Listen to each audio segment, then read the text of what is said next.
Hello, everyone. We're going to be introducing our next event speaker, Dean Miguel Garcia-Garibay. He received his bachelor's degree from the University of Michoacan in Mexico and PhD from the University of British Columbia.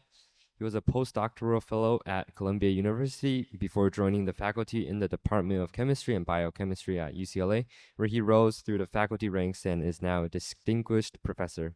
After serving as vice chair for education as the chair of Department for Chemistry and Biochemistry, in 2016, he was appointed Dean of Physical Science in the College of Letters and Science.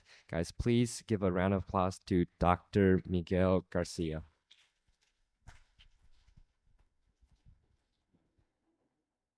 Okay, well, thank you so much for a very nice introduction and welcome all of you to my lecture. So let's get the lights dimmed a little bit. All right, so today we're gonna talk about molecular gyroscopes and compasses, and I wanted to show a picture of a little old of my group. I'll show you a more recent picture of my group, but these are really the students who work on the science I will talk about today, okay? Okay, so let's see. Oh, there it is. So yes, today we're going to talk about compasses and gyroscopes, right? And the first thing that we're going to recognize about compasses and gyroscopes is, of course, that I'm having a little bit of trouble here advancing. Well, they're navigational machines. So I'm going to start with a compass. So how is a compass a navigational machine? This is a machine, an instrument that will be used by someone like perhaps Jack Sparrow. When Jack Sparrow is navigating in the Caribbean, somewhere in there, and wants to know where to go, right? So the compass is going to help Jack Sparrow navigate the Black Pearl so that he can go wherever he wants. And he will know that in part because a compass has a reorienting magnet, a magnetic needle that we see here. And then it has some interesting properties. Oh. It is sensitive to the Earth's magnetic field. That's something that we're very familiar with. We know quite a bit about. Now, well, looks like maybe this is running out of battery. So a physicist or a chemist would say that a magnetic needle has a magnetic moment. We'll talk about a magnetic moment. We use the word moment to indicate something that will interact with an external field.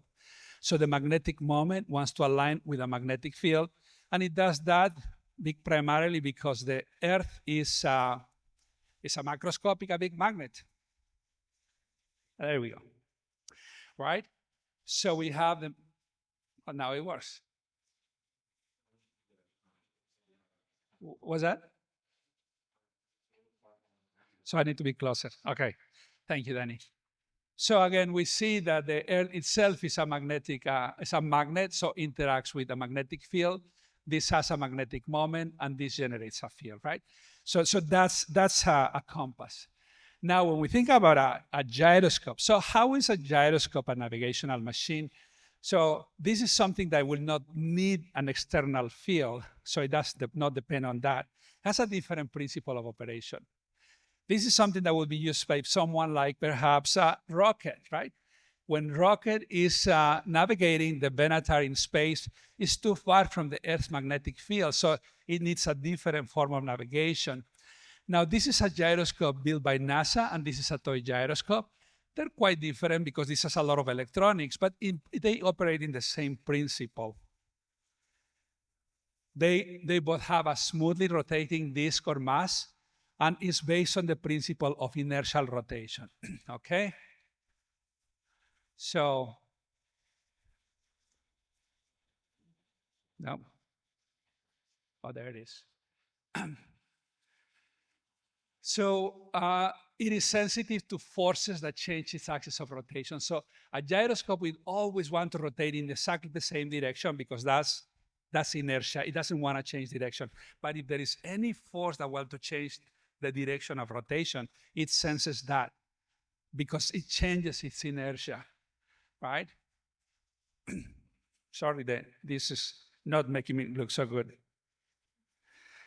Now, the property that a gyroscope has is angular momentum.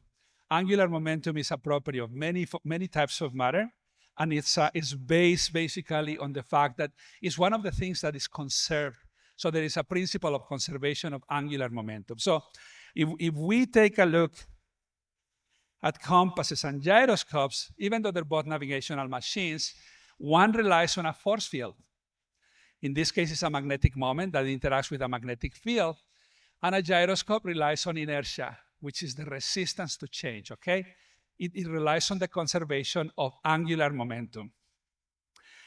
Now, as chemists, we sometimes are not interested in a single molecule or a single instrument. We're interested in the collective behavior of many of them. And in the case of compasses and gyroscopes, there is something very exciting that happens, that they develop what is called emergent behavior. That means that when they work together, they have properties that are different from the properties that you would see normally on a single object. So let me show you that, okay? You see that compass is pointing to the north. That means that the north is in that direction. This compass is isolated, is pointing to the north. But see what happens when you put a collection of them. If you put a chain or you make this little net of compasses, they develop their own polarization. That means that they all act together to counteract or even go against the external field of the Earth. That is what we call emergent behavior.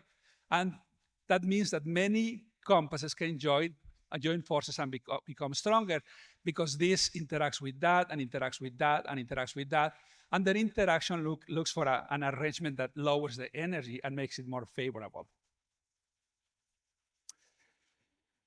Now, sometimes what we have is also that if you have some stimulus in any of those compasses, it's transmitted to many of those in the assembly. So this gives us an opportunity to do something really interesting and unexpected.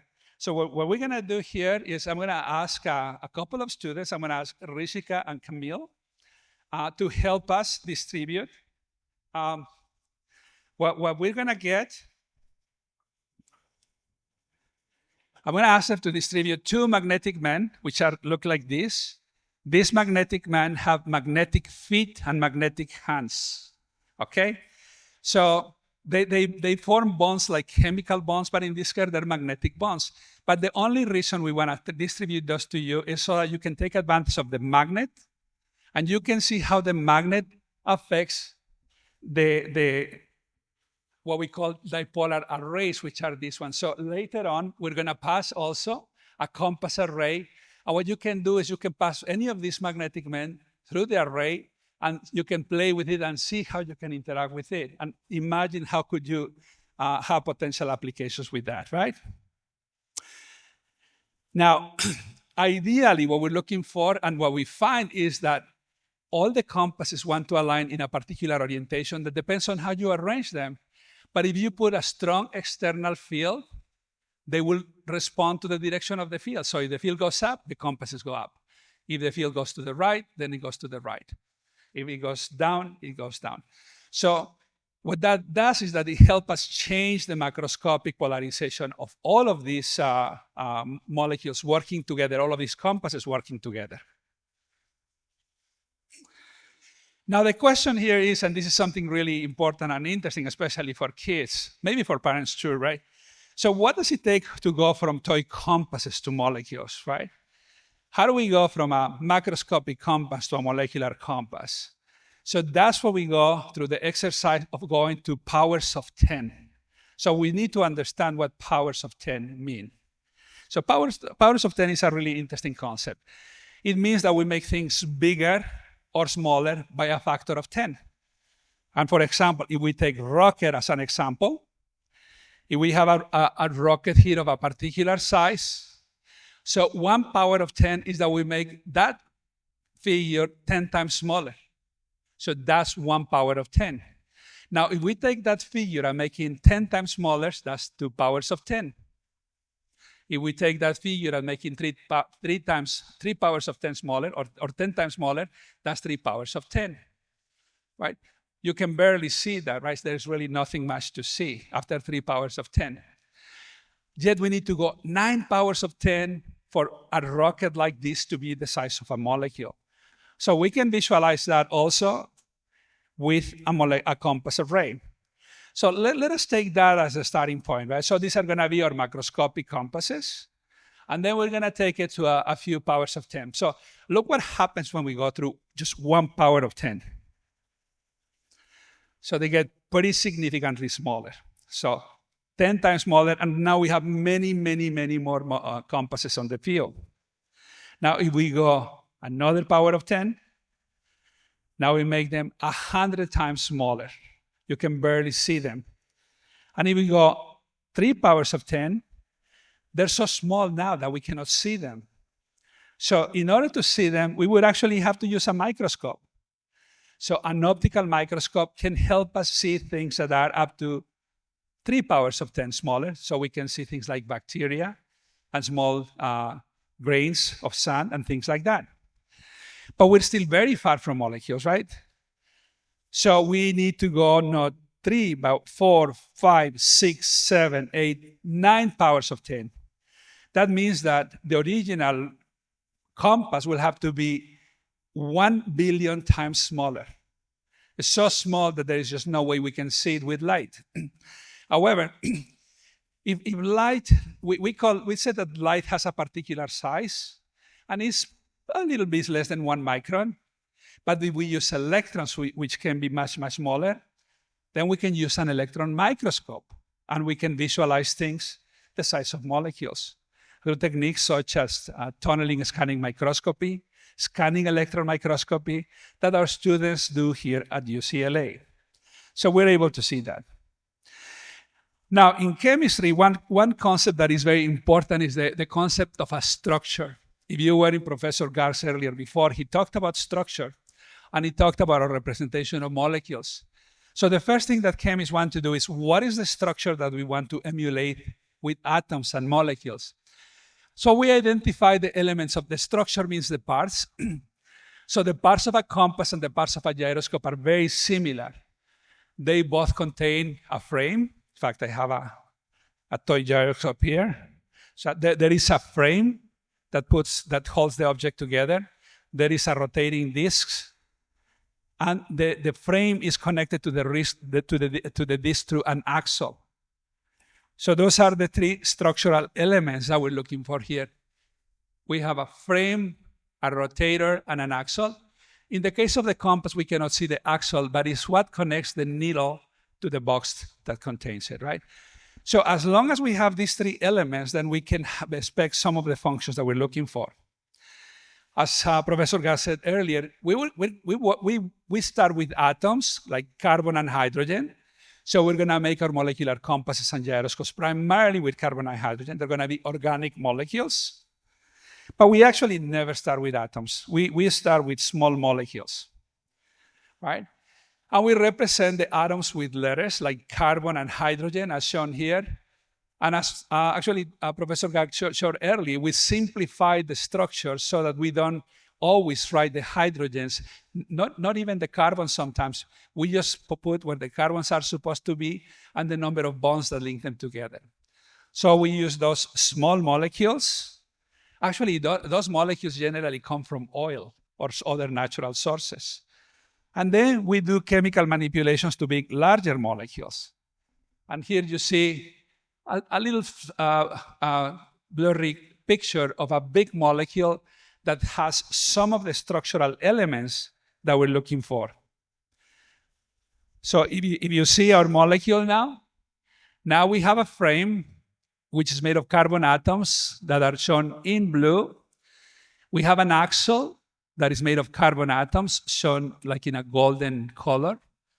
We have a rotator shown in red in this case, which is also carbon atoms. And in this case, we have 2 fluorine atoms. And I'll tell you that, why. But before I do that, we also represent molecules with models. So this is what we call space-filling models. And that tells us where the electron density happens for each of those atoms. So it tells us more or less the positions of the atoms. And it tells us some of the elements of the molecule, right? So as you can see, this will be our frame. This will be a rotating element, and that will be the axle, right? So we have the structure that we're looking for, and we can build that structure using organic chemistry. You can see the analogy there, right?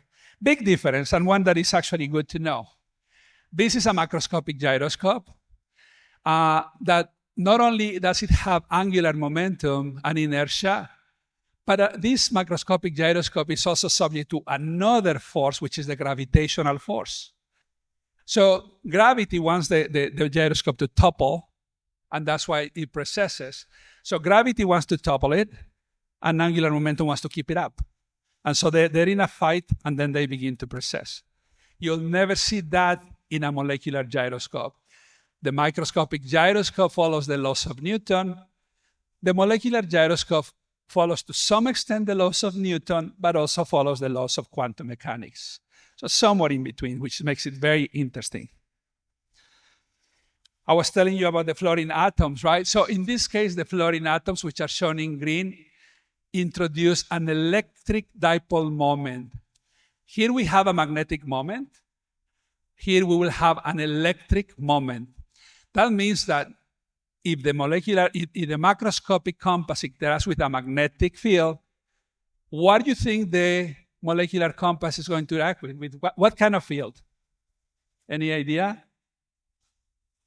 How about an electric field? That's exactly right. And like I said earlier, what we're looking for is not one molecular gyroscope. We want a collection of molecular gyroscopes that can work together. So we want to grow crystals. Our molecules can grow crystals, beautiful crystals, and you can see they have different colors depending on how they interact with light. So there is already some interesting interaction that happens as a result of the properties of the molecules. And an idealized perspective of what might that look like would be something like that. So that would be a crystal of molecular gyroscopes. This is, of course, very, very idealized because not only this part of the molecule is rotating, everything is actually moving, except that for this animation, I wasn't able to do that. But this is what we expect, right? The rotation of that group affects the rotation of that, and that, and that, and that, and that, and so on. So this is a very different way of transmitting energy or signals from one part to another. Now, when we grow crystals, one of the things that we want to do in the lab is we want to make sure that the structure is correct. And so we take our crystals, and the way we do that is by using a special equipment that is called a single crystal X-ray diffractometer. What we get in the computer, what we collect, is X-rays go through the crystal, they get diffracted, and out into the detector, we get a collection of those that look like that. So depending on the position of the atoms, the X-rays go through and then begin to be reflected. So it turns out that my laser pointer has actually a really nice trick. I can put a little grid in my compass, and so my compass has a little grid that acts like the molecules in a crystal. And if you rotate the crystal, then the dots move along. And with that computer, we can reconstruct from the distance between the spots and the intensity of the spots, we can get back information that gives us the structure of our molecules. So we find exactly where the positions of each of those atoms are in the crystal by reconstructing that structure, which is really neat. Now, in reality, when our molecules are not very cold, but we have some thermal energy, if there are high temperatures, if we represent the orientation of those electric dipoles, it might look like that. So as you see, the dipoles are still interacting with each other, right? So that arrow is interacting with all the arrows around it. But if you look at the assembly, you see how there are little domains and how they change in orientation. And it is a little bit chaotic and random because this is at a very high temperature before we lower the temperature where all of them get organized. But at the same time, we have an opportunity to introduce magnetic or electric fields in different parts of this assembly and create different forms and shapes that could actually give some interesting information. Now, there are sometimes our molecular compasses become as simple as molecular rotators or molecular rotors. So this is an example of what we call a metal organic framework. So it's a beautiful structure with an extended lattice of many, many atoms that go on this goes on forever in that direction and in that direction and so on. In fact, structures like these are the reason why Professor Omar Yaghi won the Nobel Prize in Chemistry this year. Professor Yaghi developed some of the chemistry to make structures like this here at UCLA before he moved on to Berkeley. Again, this is a representation that is based on balls for the atoms and bars from the bonds. And this is what we call a space filling representation, where we show the atoms as spheres. So this is like an enormous molecule that is connected in 3 dimensions. Now, molecules actually are a little floppy, and the best representation of what molecules look like is actually shown here. This is something that we obtain by doing what we call molecular dynamics simulations. And in this case, in a computer, we build a structure, we connect the atoms, we make sure that all of the parameters that determine the science and the chemistry of these are appropriate. And then we give it some thermal energy, and you can see is how different units tend to rotate. Some are a little bit static, and some are rotating very fast. So molecular rotors have these interesting properties that they can display a lot of motion, even in a solid. Now, the movie that I just showed you, the rotation that you see there is as fast as it would be in the gas phase, even though it's in a solid, which is totally unexpected. Now, you might be curious, so how do we know that things are rotating in the solid state? How do we know that a molecule that is 1 billionth of a meter or smaller, how do we know that it rotates? It turns out that molecules send us signals all the time if we can just interrogate them correctly. So we use an instrument called a nuclear magnetic resonance spectrometer. This is here at UCLA. This is a big, big magnet. The molecules will go into the magnet, and it's supported by very high energy amplifiers and computers. We will take our crystals. Sometimes we will make them into powders. We'll take the powder and put it in these high-speed rotors, and sometimes we don't need speeding. And when we scan the magnetic field, we obtain spectra. And a spectra is a response pattern. So as you change the magnetic field, there is a point where the molecule responds like, I can feel that. And then we interpret that signal. So in our experiments, what we do is we set the experiment in different conditions. We use an experiment that is called quadrupolar echo line shape analysis, because we analyze the line shape of the spectrum. So as I was saying, the spectrum is a pattern. And when the motion is an oscillatory motion like that, like it is in a big hole and it cannot get out of the hole, it's just going back and forth in the hole like that, we get a spectrum that looks a little bit like Batman, right? And that tells us that the motion is very slow. Now, if we have an opportunity for it to move a little bit more, so it's oscillating, and once in a while it can get out of the hole, but it gets into another hole. And that we call that jumping. And so it jumps from one position to another. And when that happens, it gives us a signal that looks like that. And if instead of having a hole, you just have little things on the ground, then you can just run. And if you can run continuously, you have inertial rotation, and the spectrum changes like that. So we can see the changes on the signals that the molecules are sending and interpret those to understand what is happening in terms of the motion. There are other experiments that are more complicated, but really beautiful. Like this is another molecule started in our group. And as you see here, it has this group here in purple is called a diamantane.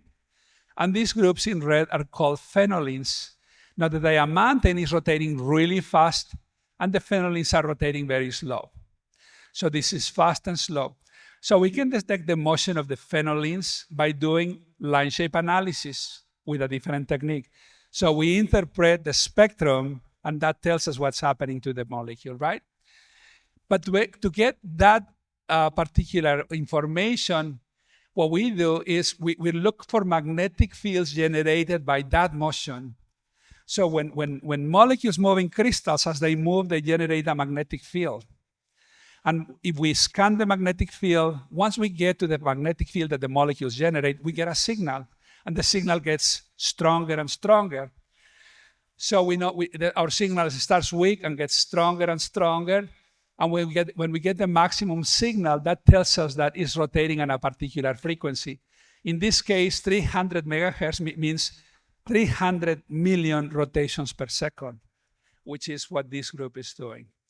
So it's really fun and interesting to make those molecules, prepare them in the lab, getting their structure with X-ray analysis, and then looking at their motion by using solid-state NMR. Now, if we have a crystal that has fluorine atoms, for example, like I showed there, did you remember that I told you that fluorine atoms have an electric dipole? So they have an electric dipole, right? So they can interact with an electric field. And as shown in this cartoon, this represents the oscillation of an electric field between two capacitors. So this is a piece of metal, and that's a piece of metal. And we connect an AC generator that changes from plus to minus, and so on, right? Or plus on both sides.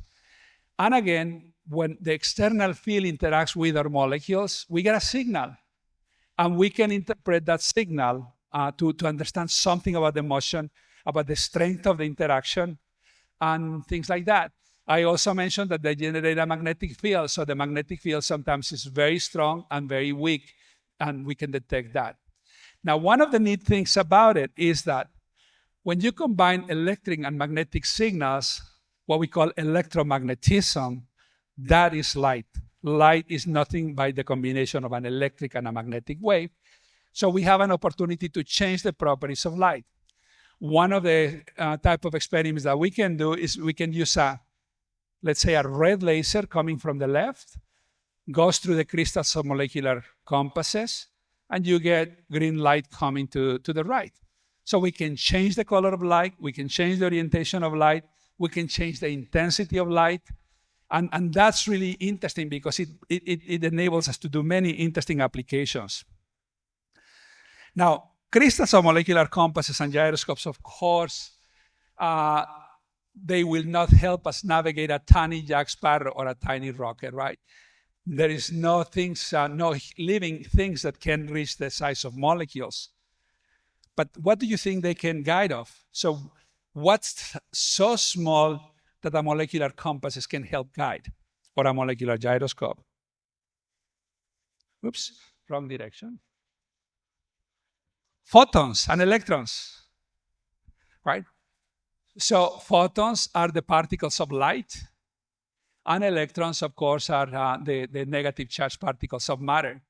So photons and electrons can interact with molecular compasses and gyroscopes and help us change the properties of how electricity is transmitted, how light is transmitted or modified. And we think that that's going to help us develop some really interesting future technologies. I'm representing this here with an AI type interface, but we still don't know. We have a lot of things to explore, and we really want to understand much, much more about that. But in general, what we do in my group is we like to play with molecules. So molecular compasses and gyroscopes are a good example, but we are interested in the development of molecular machines. So we envision that in the future, we're gonna make molecular gears where two molecules can gear with each other. We will develop molecular dipole transition lines. We already talked about molecular gyroscopes. This is another type of molecular gear. And this is a type of system where it changes the orientation of parts of the molecules in the crystal in ways that they're going to help us manipulate light, electricity, sound, and different types of properties. So as you can imagine, doing this research at UCLA with the students at UCLA is incredibly fun. UCLA is an amazing place to do science. And I just wanted to comment, right, that we have many faculty here who have won the Nobel Prize and Fields Medal.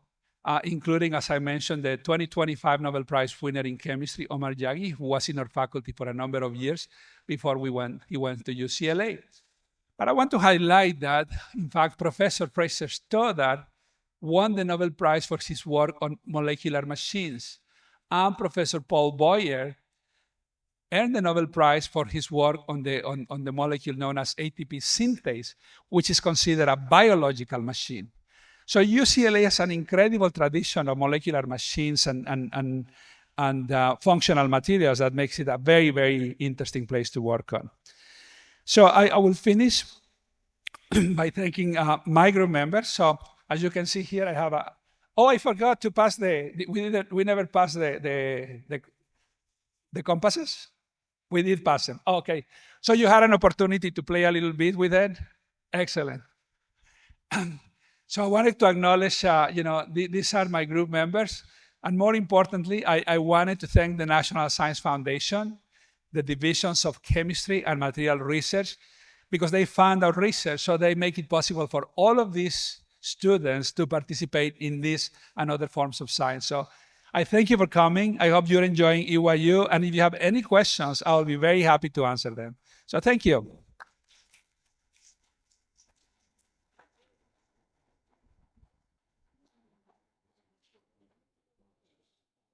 Oh, yes, I can see a question over there. Hi. Oh, hi. No questions, okay.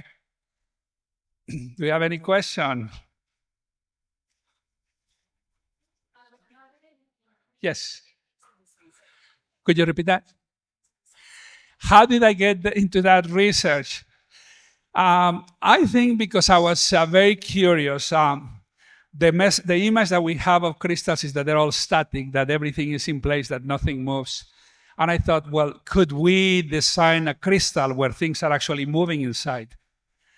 And so with the students in my group, we began to think, what could we do that displays motion and function? And we recognized that compasses and gyroscopes would be a good structure to emulate. A question here. Every direction each of the compasses and this whole cluster is going in? Yeah. You cannot tell. So which way is actually north? You cannot tell when you have a compass array because they have their own field. You'd need to take one compass and just look at the one compass, and then you can tell which one is north. One compass will point that way, but a collection of compasses can point any way because they can have their own magnetization. Great question. Yes. My question is, obviously, when you apply for grants to basically and a lot of other people who wanted to fund projects. Yeah. Reasoning that you would point out why you're finding like your research or what is the case you make for this problem? So yeah, excellent question. So these ideas are based on what we know about what we call dipole-dipole interactions and emergent behavior. The principles that we are looking at are principles that have been postulated by theoretical physicists for many years. So physicists have speculated about how a collection of dipoles or compasses or needles will behave. But there has never been an opportunity to test that experimentally. So part of our justification is that there is all these wonderful applications that have been predicated by our current knowledge, but they've never been demonstrated. So this is a case where we're trying to test that the predicted properties can actually be borne out. The eventual application you were hoping. Wonderful. So the eventual application, there is a new class of materials that are called multiferroic materials. So if you think about, for instance, liquid crystals rely on a magnetic field. Let's say diodes they rely on electrons being conducted through a material. Now, multiferroic materials are materials that can combine two or more fields for their function. So that means that you can have an electric field and a magnetic field at the same time or at different moments, and then they will have a response that we don't have access to now. So they just expand the response of materials that we can use today. And the applications could be in electronics, in optics, in a signal transduction. So there's a lot of applications in electronic technology. So military. What military? Yeah, but there was always applications there. Yes. Excuse me, I couldn't quite hear. Oh, a compass? You didn't get one? We have more compasses? Okay, good. Any other questions? Say that again?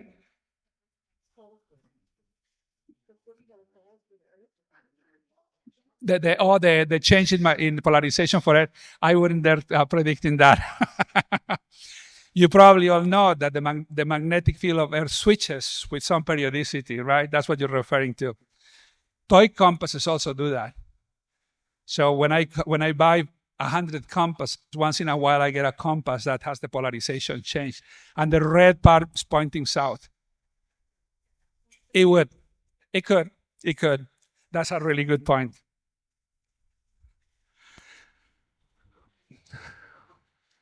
Okay. All right, I see Professor Kainer is here, so we're going to let Professor Kainer set up. So thank you very much. I really appreciate your coming to UCLA, to EYU at UCLA. I hope you continue having a wonderful afternoon.